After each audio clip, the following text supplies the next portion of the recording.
오늘 성경의 보도 내용이 혈루증 걸린 여인, 12년 동안 괴로움을 당하던 여인을 고쳐준 그런 사건, 또 일로 인하여 지체되어서 그만 죽어버린 12살 된 또 여자아이 하나를 살려준, 죽은 아이를 살려낸 그 내용이 오늘 우리가 읽은 성경 본문 내용입니다. 성령 하나님께서 이 내용을 마태, 마가, 누가복음 모두에 이제 기록하게 하셨는데, 이 내용을 통해서 우리가 꼭 알아야 할 주님께서 우리에게 주시고자 하시는 메시지가 뭘까? 먼저 가장 중요한 것은 인간이 가지고 있는 가장 실존적인 비참, 그것은 죽음입니다. 그리고 질병은 죽음의 사신이지요. 죽음의 그림자예요. 어느 누구도 이 질병에서 자유롭지 못하고, 지금 건강하다고 해도 언제 우리가 질병에 걸릴지 모르지요. 또 결국은 늙고 언젠가는 병들어서 또 죽음에 이르고야 마는 것이 우리 인생들이 가지고 있는 실존적인 문제입니다. 이것은 실존적인 문제이지만 해결 방법은 없는, 의학이 아무리 발달해도 병의 문제를 완전히 정복하기는 불가능해 보이고, 더더군다나 과학이 발달하고 아무리 여러 가지로 연구를 한다고 해도 죽을 수밖에 없는 인간을 죽지 않게 할 수 있는 방법은 없는 것 같습니다. 사실 요즘은 이제 100세 시대라는 이야기를 하면서 건강하게 100살 이상 이렇게 산다라고 하는 것을 그렇게 반겨하는 분위기는 아니에요, 사실은. 근데 왜 그럴까요, 여러분? 사실은 100살이든 200살이든 건강하게 잘 살다가, 그래서 누가 농으로 그런 말 합디다마는 한 2, 3일 아프고 나서 탁 죽는다면야 200살이 돼도 300살이 돼도 좋겠지만, 사람이 100살 가까워지게 되면 누구나를 막론하고 몸은 자기 몸이지만 자기 몸 같지 않고 약해지고, 혹은 치매에 걸리고, 혹은 스스로의 몸을 자신이 가누지 못해서 소중한 가족들이나 자녀들에게 큰 짐이 될까 봐, 그래서 100살까지 산다는 것을 끔찍이 여기는 것이지, 사는 것 자체를 마다하고 싫어할 사람이 어디 있겠습니까, 여러분? 우리 인간 세상에 이것은 오랜 세월 인간 역사 가운데서 늘 함께 해온 이 죽음의 문제, 질병의 문제는 가장 비참한 일이면서도 그것을 해결할 수 없다라고 하는데 가장 큰 문제와 아픔이 있습니다, 여러분. 오늘 성경에도 보면 12살 된 여자아이가 죽었어요. 외딸이라고 하는 걸 보면, 그 옛날에 부부 사이에는 대개의 경우 여러 자녀가 있었지만 아마 이 집은 자녀의 복을 받지를 못했던지 딸아이 하나였습니다. 얼마나 이뻤겠어요. 그리고 딸아이의 애교라든지 그런 것은 특별히 아빠의 마음을 녹이지 않겠습니까, 여러분? 그런데 눈에 넣어도 아프지 않을 이 딸아이가 죽었지요. 12살짜리가 말입니다. 사실 우리네 세상에서 이렇게 어린 아이가 죽는 일이 그렇게 흔하지는 않아요. 그러나 없다고 할 수 있겠습니까? 병으로 죽고 사고로 죽고 그런 일들이 실존적으로 얼마나 많습니까? 왜 하필 내게 이런 일이 할 만한 그런 애통한 죽음들이 사실은 오늘날 이 시대에도 우리 생각 이상으로 많습니다. 가끔 장례식장에 가서 죽은 사람들의 정보들이 이렇게 나와 있는 것을 보다가 보면 참 어떤 때는 마음이 편치 않을 때가 있어요. 정말 젊은 사람들이 그렇게 죽어버린 것을 지금도 장례식장에 가보게 되면 심심치 않게 보게 됩니다. 아무도 원하지 않았지만 죽음은 찾아옵니다. 그런데 사람들은 희한하게 말해요. 사람이 죽는 것은 자연스럽다고 말합니다. 정말 죽음이 자연스럽습니까? 내 사랑하는 딸에게, 내 사랑하는 남편에게, 아내에게 어느 날 갑자기 찾아온 죽음 앞에 사람이 죽는 것은 자연스러운 것이야 라고 말할 자가 어디 있겠습니까, 여러분? 죽음은 절대로 자연스러운 게 아니에요. 그것은 비참이고 고통입니다. 그런데 해결할 수 없는 이 실존적인 가장 큰 이 비참의 문제를 해결해 줄 수 있는 유일한 분이 예수 그리스도라고 오늘 성경은 말씀해 주고 있는 것입니다, 여러분. 죽음의 문제를 해결해 줄 수 있는 여러 이름이 있는 것이 아닙니다. 오직 하나, 우리 주 예수 그리스도. 그분이 사람의 죽음의 문제를 해결해 준다라고 하는 것을 우리에게 말씀해 주고 있는 거예요. 자, 그러면 우리 주님께서는 능력이 있으신 하나님이시니까 우리 예수님은 하나님이시잖아요. 그래서 능력 있는 하나님이시니까 그분이 마음만 먹으면 뭐 손가락 하나 까딱할 필요도 없고 일어나라 하면 일어나는 대단한 능력의 하나님이다라고 하는 것만을 말하기 위해서 기록된 것일까요? 하나님 입장에서 죽은 사람을 살린다는 것, 병든 사람을 고친다는 것이 아무것도 아니죠. 그분의 능력의 입장에서 보면 말입니다. 그러나 잊지 말아야 할 것이 있습니다. 왜 병들고 왜 죽습니까? 사람이 왜 병듭니까? 왜 죽습니까? 성경은 여기에 대하여 분명히 말씀해 주고 있습니다. 로마서에 말씀해 주시기를 한 사람이 범죄함으로 인하여 죄가 세상에 들어오고 죄로 말미암아 모든 사람이 죽게 되었다.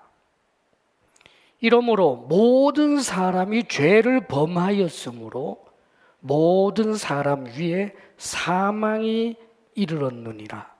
그렇게 로마서에서는 말씀해 주고 있어요.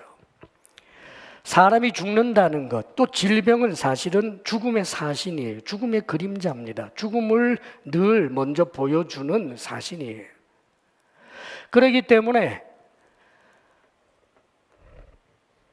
이 죽음과 질병은 전부 무엇으로 인하여부터 온 것이냐 하면 성경은 분명하게 가르쳐 줍니다. 한마디로 말하면 죄 때문이에요. 죄로 말미암아 인간이 죽어요. 죄로 말미암아 인간은 이 병 아래, 이 병은 저주 목록에 속합니다, 여러분. 이런 죽음과 질병 아래 사람이 놓이게 된 그 이유가 뭐냐 하면 죄 때문이라는 말이에요.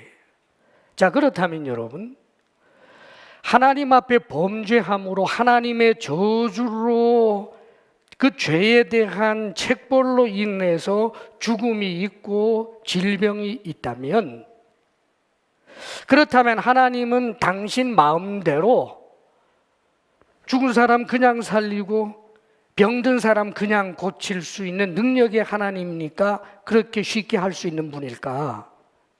아닙니다, 여러분. 하나님은 굉장히 능력의 하나님이지만, 우리 예수님은 엄청난 능력의 하나님이시지만,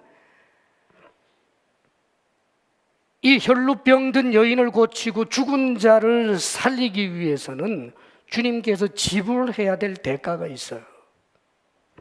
왜냐하면 인간이 죽는 이유는 죄 때문이기 때문에 죄의 문제를 해결하지 않고서는 안 되기 때문입니다. 죄의 문제를 해결하지 않고 사람을 살려놓는다는 것은 하나님이 자신의 내적 질서에 충돌하는 일이에요. 하나님은 정의로우신 하나님이고 사랑의 하나님이십니다. 하나님께서는 능력이 있으시기 때문에 자기 마음대로 하고 싶은 대로 그냥 막 하시는 분이 아니에요. 인간을 살리려면 죽을 수밖에 없는 그 죄의 문제를 해결하지 않으면 안 된다는 말입니다. 그러므로 오늘 우리는 성경의 이 내용을 읽었지만 결국 나중에 십자가에 못 박혀 죽으시는 예수님을 우리가 보게 되는 것입니다. 우리 주님께서 지불하시는, 하나님이 지불하신 그 값이 무엇이었습니까? 인간을 질병에서부터 죽음에서부터 건지시기 위하여 하나님이 사람 되시고 뿐만 아니라 인간들의 모든 죄를 대신 짊어지고 십자가에 못 박혀 죽으시는 대속적 죽음이라고 하는 엄청난 대가 지불을 하나님 편에서 한 것입니다. 여러분, 사랑하는 여러분, 그러므로 놀랍고 신비한 거예요. 우리 하나님이 당신 자신에게 스스로 모순에 사로잡히는 자가 아니라 하나님 자신의 말로 할 수 없는 엄청난 희생을 통하여 그래서 죽은 사람을 살리고 병든 사람을 고치게 되는, 영원히 죽음과 질병에서부터 자유케 하는 그런 은혜를 주신 것입니다. 이것은 신구약 성경 전체를 통하여 우리에게 가르쳐 주는 거예요. 이사야서에서도 말씀하시기를 그가 채찍에 맞음으로 우리가 나음을 입었도다라고 말씀하고 있습니다.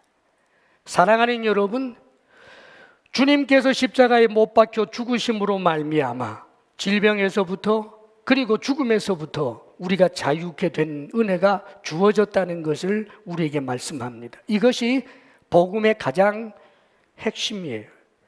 오늘 이 자리에 있는 여러분들 가운데 복음 중에 복음, 예수 그리스도를 믿음으로 말미암아 죽음에서부터 자유케 되는 이 은혜의 복음이 여러분들에게 반드시 가장 기쁘게 강력하게 믿어지는 복음의 내용이 되시기를 주의 이름으로 축원합니다.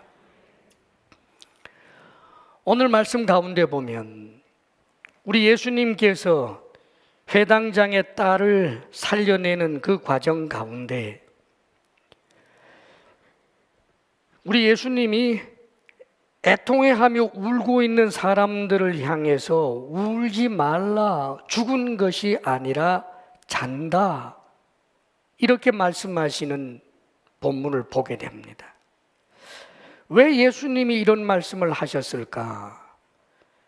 죽었는데, 그런데 죽은 것이 아니라 잔다라고 말씀하신 이유가 뭘까? 예수님이 당신이 누구인지를 보여주고 있는 것입니다. 여러분, 죽음은 모든 인간관계를 끝장냅니다. 사랑하는 대상이라고 해도 죽으면 죽고 난 다음에 내가 어떻게 할 방법이 없고, 죽은 자도 나를 위해서 어떻게 할 수 있는 것이 없어요. 그래서 죽음은 다 끝이라고들 이야기하지요. 그런데 여러분, 사람에게 있어서는 죽음은 끝이에요. 거기 원한 사랑, 지위, 명성 뭐 이런 거 다 소용없어요. 죽으면 다 그냥 끝납니다. 그러나 하나님에게서는 그렇지 않아요. 죽으면 하나님에게서부터 피할 수 있는 게 아닙니다, 여러분. 왜냐하면 하나님에게서는 죽은 자도 마치 자는 자와 같아서 일어나라 하면 일어날 수밖에 없기 때문입니다. 사랑하는 여러분, 죽음의 문제를 해결하시는 예수 그리스도께서 나중에 이 땅에 오시게 될 때, 재림하시게 될 그때에 요한계시록에 보게 되면 첫째 부활에 참여하는 자는 복이 있다라고 말합니다. 첫째 부활에 참여하는 자, 예수 그리스도를 믿는 사람들을 두고 하는 말입니다. 예수님께서 재림하실 때 그분의 호령 소리로 모든 예수 안에서 죽었던 사람들이 살아나게 될 것입니다. 그리고 살아나서 우리 주님처럼 부활의 영광을 덧입고 그리고 영생 복락을 하게 되는 내용이 요한계시록에 잘 나와 있습니다. 이 어린아이를 살린 이 내용은 많은 사람들이 동화처럼 생각하고 믿거나 말거나 할 수 있는 그런 내용이지만, 그러나 언젠가 주님께서 재림하시게 될 때 인간 죽음의 문제, 그 비참의 문제를 해결하신 그분의 능력이 온 우주적으로 드러나게 되고 어느 누구도 부인할 수 없는 때가 오고야 말 것입니다. 사랑하는 여러분, 이런 소망이 반드시 여러분들과 관계 있기를 축복합니다. 그런데 여러분, 그걸로 끝이 아니에요. 이 첫 번째 부활에 참여하는 사람들, 예수 그리스도께서 죽음의 문제를 해결하기 때문에, 그래서 종말론적으로 첫 번째 부활에 참여하는 사람들이 참으로 복 있는 사람들이지만 그 첫째 부활에 참여하지 못하는 사람도 있습니다.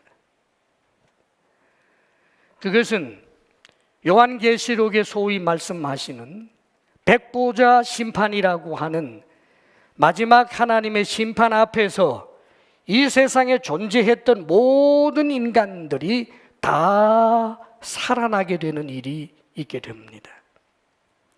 1000년 전에 죽었건 2000년 전에 죽었건 죽고 세월이 흘러서 썩어 문드러지고 손가락만한 그런 뼈 한 조각도 찾을 수 없는 사람이 되었다 할지라도 그는 살아나야 합니다. 나는 더 이상 내 존재가 존재하지 않기를 원한다. 나는 뒷굴로 돌아가기를 원한다. 나는 나 자신의 자취 자체도 없어지기를 원한다. 그래도 일어나라 하면 일어나야 할 것입니다. 우주에서 죽었던, 사자에게 잡아먹혔던, 썩어 문드러졌건 어떻게 되었건 간에 죽은 자들이 다 살아나게 되는 것입니다. 살아나서 성경은 말씀합니다.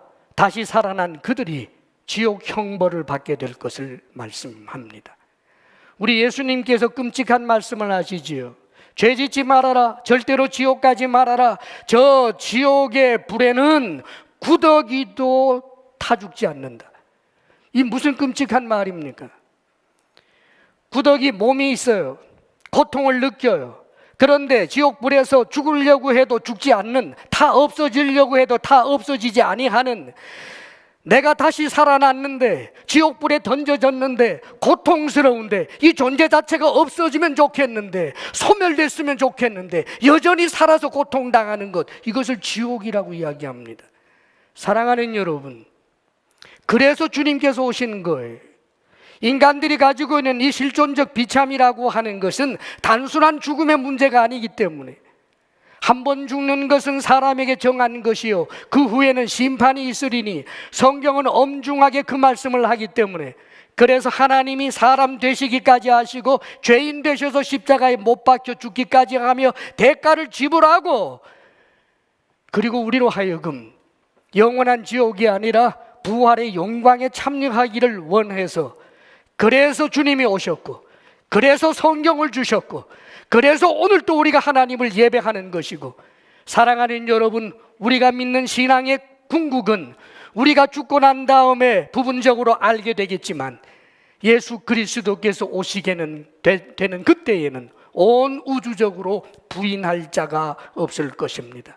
그러므로 사랑하는 여러분, 죽음의 문제를 해결하시는 유일한 분이신 우리 주 예수 그리스도, 그분을 향한 믿음을 견고하게 할 수 있기를 주의 이름으로 축복합니다. 우리의 신앙의 가장 궁극적인 이유가 거기에 있습니다. 형이상학적인 어떤 의미, 가치, 철학, 사상, 그런 것이 아닙니다. 인간이 가지고 있는 가장 실존적 비참의 문제를 오직 예수 그리스도, 십자가에 못 박히신 그분을 통해서만 구원을 받을 수 있기 때문입니다. 이 믿음을 자랑스럽게 여기고 견고하게 붙드시기를 주의 이름으로 축원합니다. 자, 그런데 예수님께서 십자가에 못 박혀 죽으시며 인간들의 죄와 그 죽음의 문제를 해결하셨다면 모든 인류는 기계적으로 구원을 받는 것입니까? 그렇지 않습니다. 그렇다면 성경이 쓰여 있을 이유도 없지요. 아무도 모르게 예수님이 이 땅에 오셨다가 십자가에 못 박혀 죽었으면 되는 거지요. 구원을 받기 위해서는 죽음의 문제가 해결될 수 있는 이 엄청난 은혜의 그 혜택을 누리기 위해서는 주님과 인격적인 관계 속으로 들어가야 합니다. 주님과 인격적인 관계 속으로 들어간다는 것은 무엇입니까? 주님과 나 사이에 당신은 주님이 되고 나는 종이 되는 것입니다. 당신은 창조주가 되고 나는 피조물이 되는 것입니다. 당신은 영원하시고 나는 유한함을 아는 것입니다. 오 하나님, 내 죄를 용서하옵소서. 내 죄를 용서해 줄 수 있는 유일한 그리스도라고 하는 이런 인격적 관계가 성립되지 아니하면 그는 주님과 상관없는 사람이 되어버리고 마는 것입니다. 이런 인격적인 관계를 우리는 흔히 믿음이라고 표현합니다. 사랑하는 여러분, 믿음의 또 다른 의미는 주님과의 인격적 관계예요. 그분을 나의 주님으로 그리스도로 믿는 그 관계 말입니다. 우리가 이 믿음을 갖고 살아야 하는 거지요. 자, 그런데 오늘 성경에 놀라운 사실 한 가지를 가르쳐 주고 있습니다. 오늘 본문에는 그 내용이 정확하게 적시되어 있지 않습니다만은 오늘 이 본문의 내용은 마태복음, 마가복음에도 다 기록이 되어 있어요. 마가복음에 보게 되면 이 회당장 야이로가 어떻게 해서 예수님 발 아래 엎드려서 간구하게 되었는지를 설명해 줘요. 소문을 듣고 라고 되어 있어요. 사랑하는 여러분, 이 회당장 야이로가 그리고 12해를 혈루증으로 앓았던 이 여인이 어떻게 해서 예수님 앞에 나오게 되었을까? 인격적인 관계를 가질 수 있었을까? 들었기 때문입니다. 예수님에 관한 이야기를 말입니다. 예수님이 하시는 말씀을 직접 들었던지 혹은 예수님에 관해서 하는 이야기를 간접적으로 들었던지 틀림없는 것은 예수님과 그분이 하신 말씀과 그분이 하신 일에 대하여 누군가가 들려주는 이야기를 듣고 믿음이 시작이 됩니다. 그러므로 사랑하는 여러분, 믿음은 들음에서부터 출발하는 거예요. 우리가 가진 신앙도 다 그런 것입니다. 들음에서부터 온 것입니다. 그러므로 우리는 한 가지를 잊지 마십시다. 내가 누군가에게 예수님에 관해서 이야기한다는 것, 예수님에 대하여 들려준다는 것, 이게 복음을 들려주는 것입니다. 그리하면 그들 가운데 하나님께서 구원할 자를 구원하시게 될 것입니다. 사랑하는 여러분, 내가 전하는 복음을, 내가 전해주는 예수님에 관한 이야기를 누군가가 듣고 성령의 역사로 그의 마음속에 믿음이 일어날 수 있는 것입니다. 그러므로 복음을 전한다라고 하는 일은 얼마나 소중한 가치가 있는 일인지 모릅니다. 복음 증거의 사명을 잘 감당할 수 있기를 축복합니다. 자, 그런데 여기서 한 걸음 더 나아가 봅니다.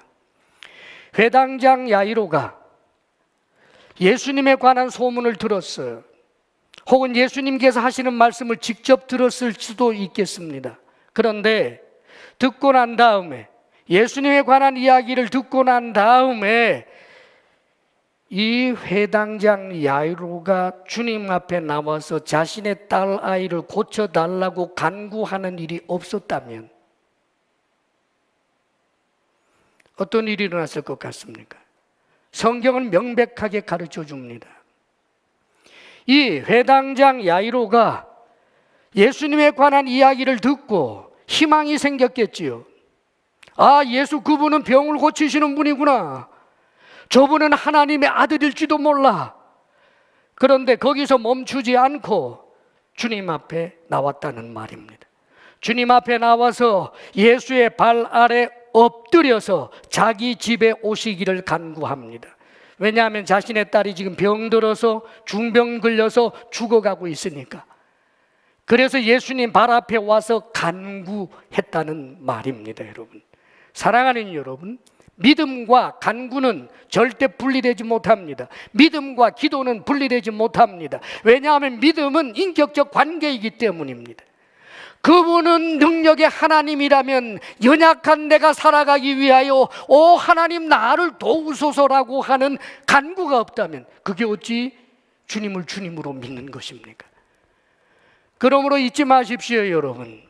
우리가 신앙생활을 하면서 예배를 소홀히 여길 때 우리의 믿음이 적신호인 것이고, 우리의 신앙 자리에서 주님을 향한 기도가 실종되었다면 여러분들의 믿음이 위험한 적신호에 들어갔다라고 하는 것을 잊어서는 안 됩니다.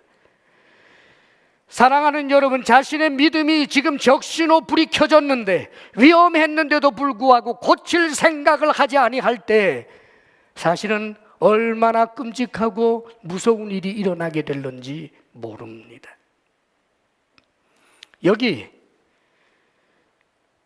12회를 혈루증 앓았던 이 여인, 분명히 입술로 주님 앞에 내 혈루증을 고쳐주십시오라고 하지 않았지만, 그러나 사랑하는 여러분, 기도가 무엇인지를 보여줍니다. 이 여인도 아마 예수님에 대한 소문을 들었을 거예요. 이 혈루증이라고 하는 병, 하혈하는 병입니다. 원래 율법에 의하면 여인이 하혈하게 되는 그 기간에는 부정하다라고 해요. 그러면 부정한 그때에는 제사를 드릴 수도 없고 회당 예배라든지 함께 참여할 수가 없습니다. 그러면은 생리가 끝난 다음에 일주일 정도의 격리가 있고 난 이후에야 사회생활을 할 수 있고 제사의 자리도 나아갈 수가 있는 거예요. 더더군다나 부정할 때는 그 여인이 앉았던 자리에 다른 가족이 한번 앉기만 해도 그날 저녁까지 부정해요. 그런데 혈루증이라고 하는 이 병은 시도 때도 없이 계속해서 하혈을 하는데, 그러므로 계속해서 부정한 여인이 되어 있는 거예요. 사회생활을 어떻게 하겠습니까, 여러분? 가족들이 손만 한번 닿아도 그래서 또 부정해지고 또 부정해지고, 그러니 회당 예배를 갈 수도 없고 제사를 드릴 수도 없고, 이 고통이라고 하는 것은 이루 형언할 길이 없는 거예요. 12년 동안 그랬습니다. 얼마나 힘들고 고통스러웠겠어요. 자, 그런데 이 여인의 귀에 예수님에 관한 소문이 들려오는 거죠. 놀라운 능력의 주님이라는 이야기를 듣고, 그래서 이 여인이 옵니다. 그런데 이 여인이 자신이 지금 부정한 여인이기 때문에 내가 지금 하혈을 하고 있습니다라고 차마 말할 수가 없었겠지요.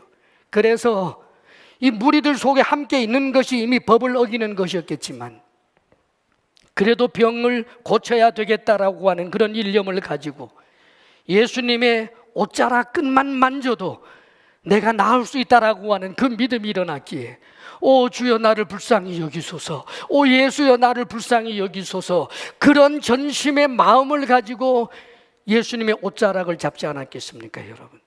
사랑하는 여러분, 입으로 말한 것은 아니지만 그 마음 중심에 주님을 향한 오직 전심을 다한 간구, 내 병을 고쳐주옵소서, 제발 나를 이 너무나 비참한 이 병에서부터 나를 고쳐주옵소서라고 하는 그 절규를 우리 주님께서는 그녀의 목소리가 아니라 내부의 음성을 통해서 들으신 것입니다.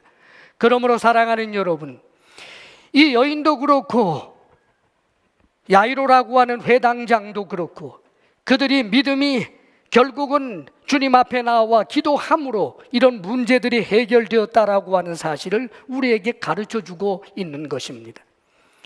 우리가 성경을 보면 특별히 이스라엘 백성들이 출애굽해서 광야 생활하는 것을 광야교회라고 합니다.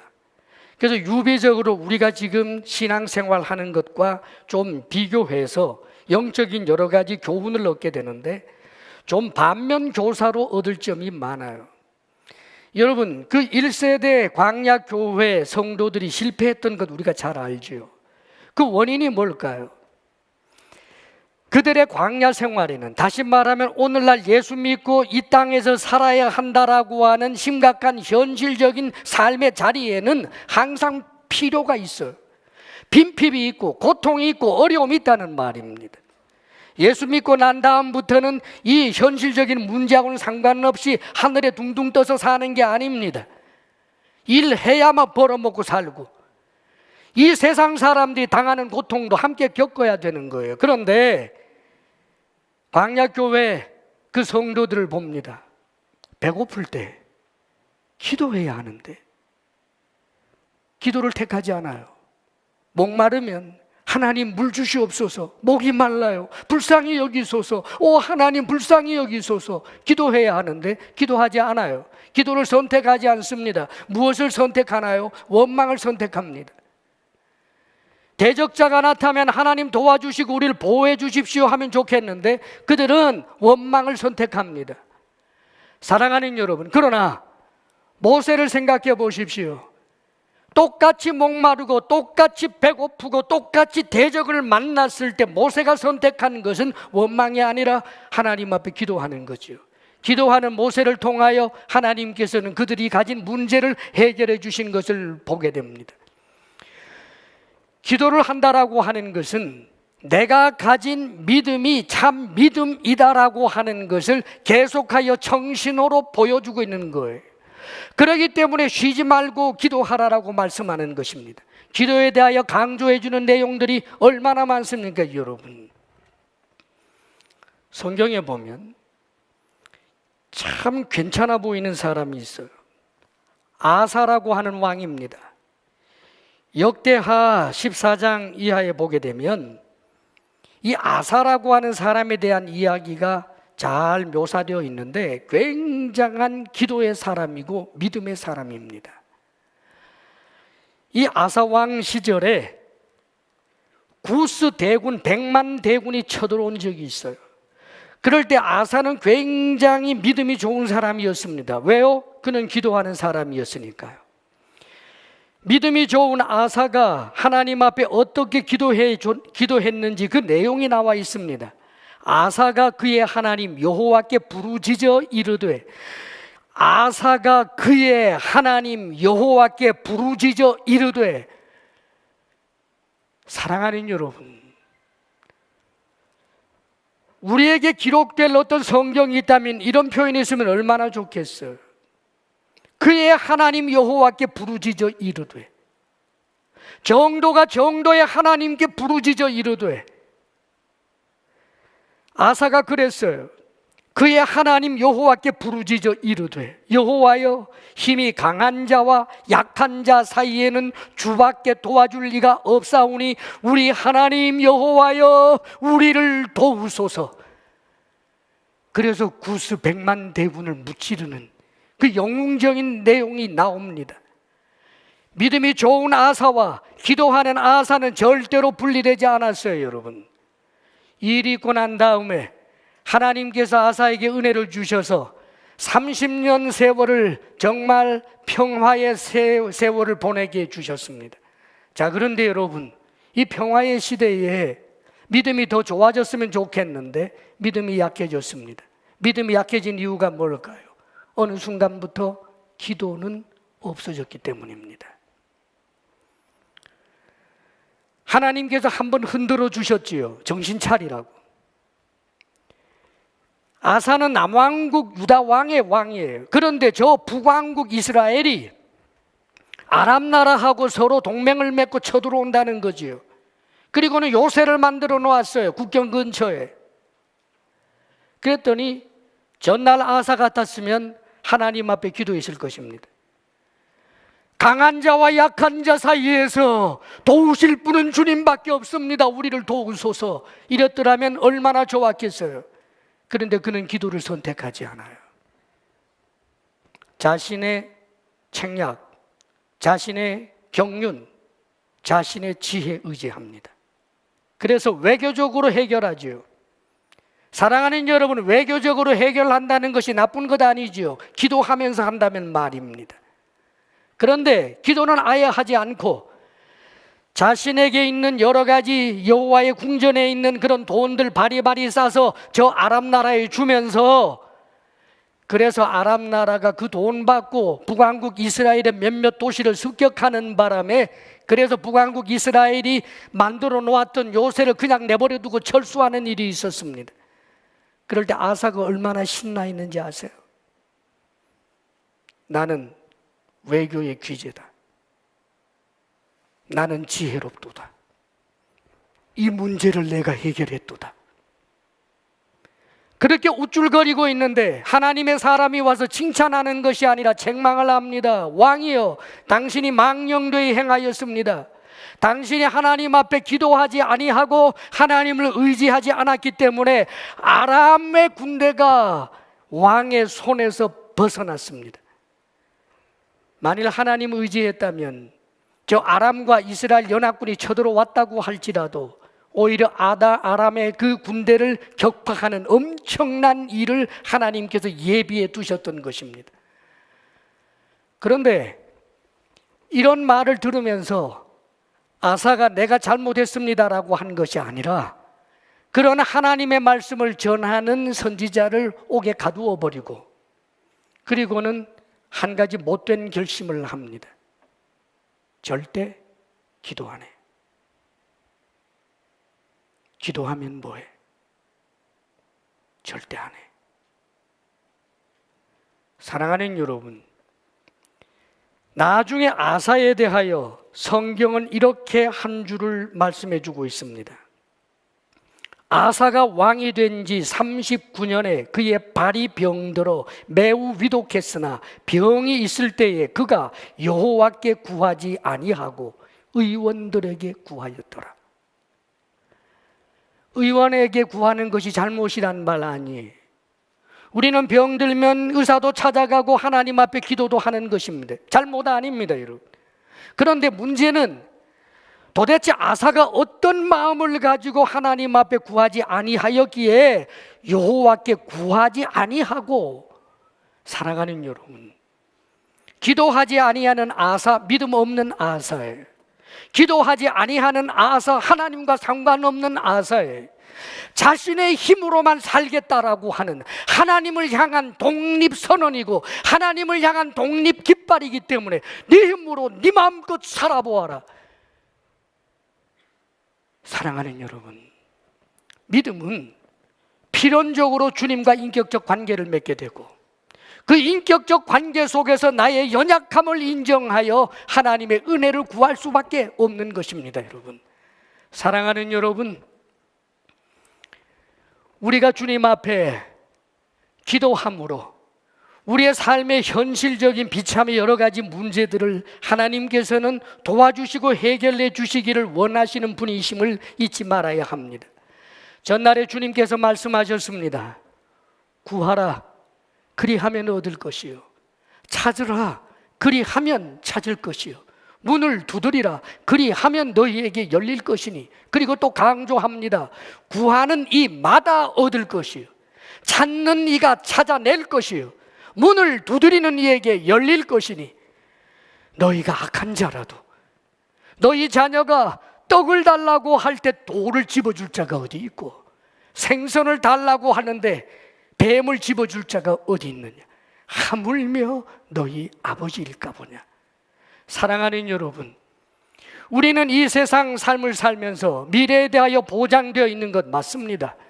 우리는 죽어도 다시 살아요.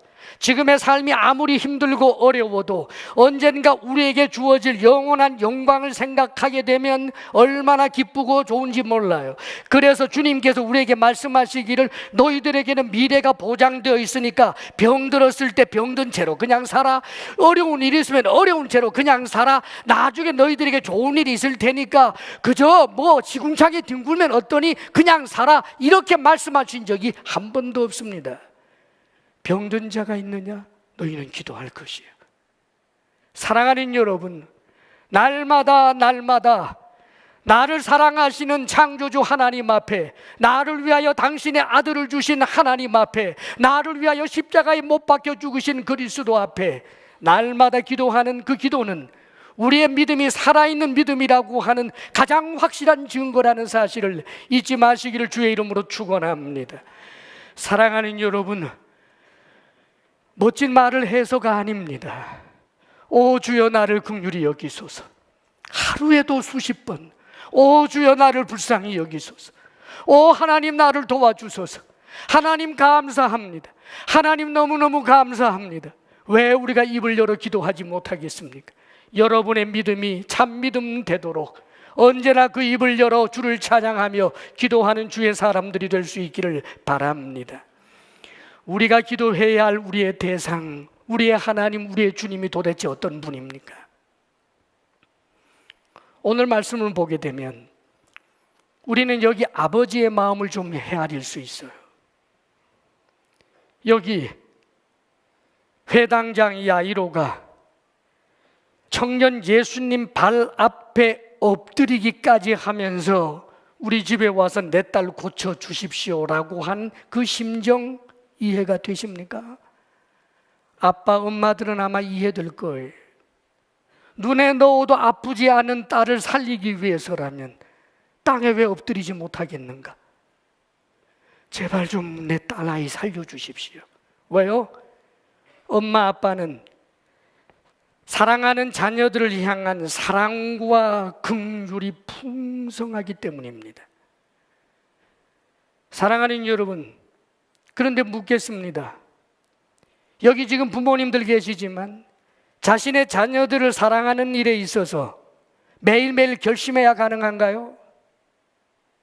매일매일 결심해야 가능하냐고요? 아니요. 저절로 일어납니다. 물이 높은 데서부터 아래로 떨어지듯이 사랑하는 자신의 자녀를 보면 그 자녀를 위해서라면 내 목숨까지도 내어줄 수 있다라고 하는 이런 사랑의 마음이, 이런 긍휼이 어떻게 가능하냐고요? 부모이기 때문이지요. 그런데 사랑하는 여러분, 그게 지어먹거나 결심한 마음이 아닌데 그 마음이 어떻게 생긴 걸까요? 잊지 마십시오. 부모가 자녀를 향하여 사랑하는, 긍휼히 여기는 그 마음의 원형이 하나님입니다. 하나님께로부터 왔다고요. 하나님께서 사람을 만드실 때 그 사람은 하나님의 형상을 따라 지음받았고 하나님의 그 마음을 받은 거예요. 하나님께서 천지 창조하시고 이 세상 모든 동식물들을 한번 보십시오, 여러분. 심지어 개, 고양이는 말할 것도 없고 펭귄도, 날아다니는 새도, 심지어는 곤충들조차도 자신의 연약한 새끼를 돌봅니다. 그게 하나님의 마음이기 때문에 그래요.